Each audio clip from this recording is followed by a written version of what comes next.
Hola, soy el Dr. Vargas y bienvenido a un nuevo video. La historia clínica es el documento legal mediante el cual nosotros los médicos consignamos los datos del paciente, mediante tanto la anamnesis y la exploración física. Como habrás leído en el título del video, en este nuevo capítulo vamos a hablar sobre qué es una historia clínica. Así que ponte cómodo y presta mucha atención.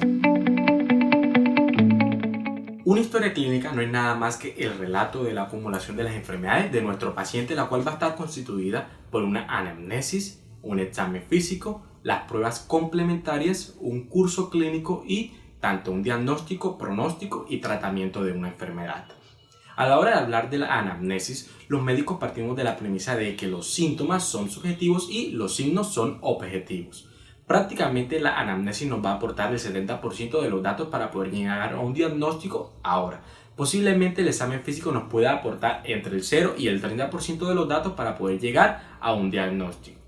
Vamos a encontrar aquí también que la anamnesis sería nada más y nada menos que lo que el paciente nos explica, ya sea en modo de pregunta o en modo de conversatorio esporádico.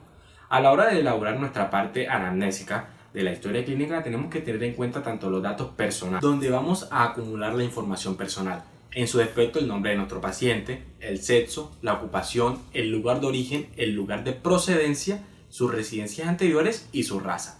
Ahora, te deberás preguntar por qué es importante tener en cuenta su descendencia. Bueno, este dato es muy importante debido a que para poder diagnosticar ciertas patologías, el grupo étnico juega un papel muy importante.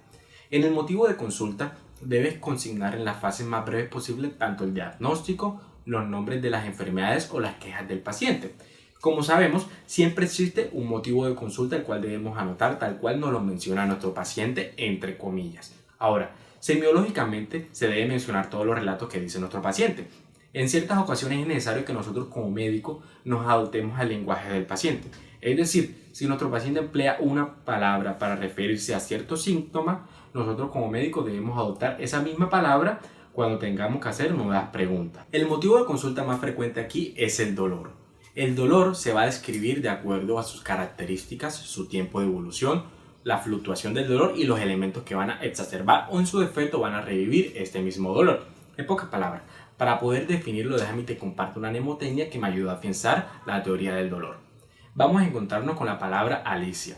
A de la aparición del dolor, L de localización, I de intensidad, la C de las características del dolor, es decir, un dolor espasmódico o un dolor pulsátil, la I de la irradiación del dolor y la A del aumento de este mismo. En la enfermedad actual, nosotros como médicos deberíamos considerarla como la parte más importante de una historia clínica.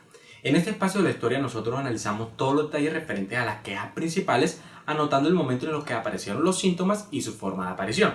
Es decir, si fue brusca o insidiosa y si ha evolucionado conforme ha pasado el tiempo. También tenemos que observar y anotar si han aparecido nuevos síntomas o si han cambiado los iniciales en cuanto a su intensidad o el carácter de referencia.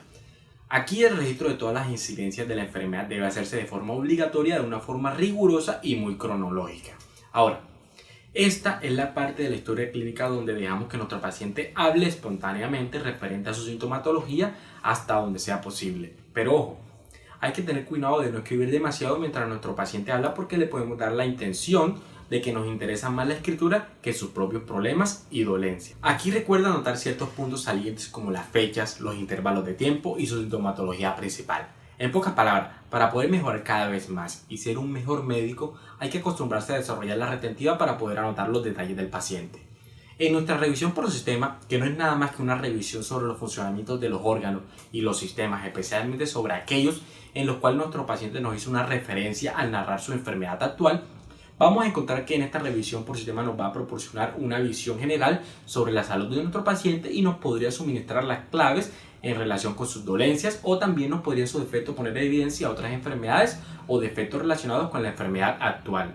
Y en los antecedentes personales y patológicos vamos a tratar los datos históricos del paciente como su nacimiento, la edad gestacional si es un neonato o un niño, sus hábitos y si nuestro paciente ha estado hospitalizado, preguntar si sus hospitalizaciones se han debido a las entidades relacionadas con la enfermedad actual.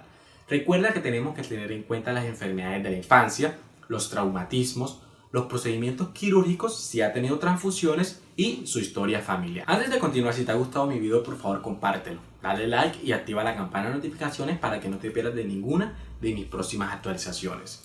Retomando, Después de tratar la parte de la anamnesis, podemos proceder a hacer el examen físico, el cual no es siempre necesario de hacer. Aquí las exploraciones más cuidadosas y detalladas deberían hacerse en el aparato que se sospecha enfermo de acuerdo con el interrogatorio. Tienes que tener en cuenta que algunos pacientes experimentan el recelo y el temor ante el contacto físico, especialmente si se ha realizado por una persona extraña como generalmente lo es un médico. Por ende, te aconsejo antes de realizar tu procedimiento que le des una explicación breve de lo que vas a hacer. Y recuerda, siempre se examina el paciente del lado derecho y la camilla debe estar obligatoriamente con una ligera inclinación.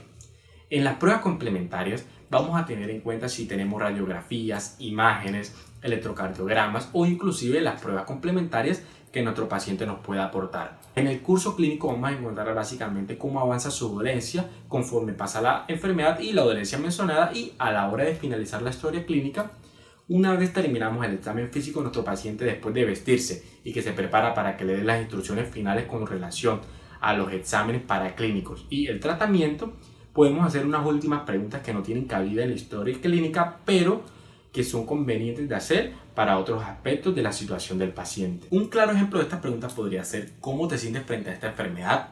¿Estás asustado o amenazado o prevenido? ¿Hay alguien con quien puedas hablar fijamente sobre esta enfermedad o la dolencia te está produciendo algún temor?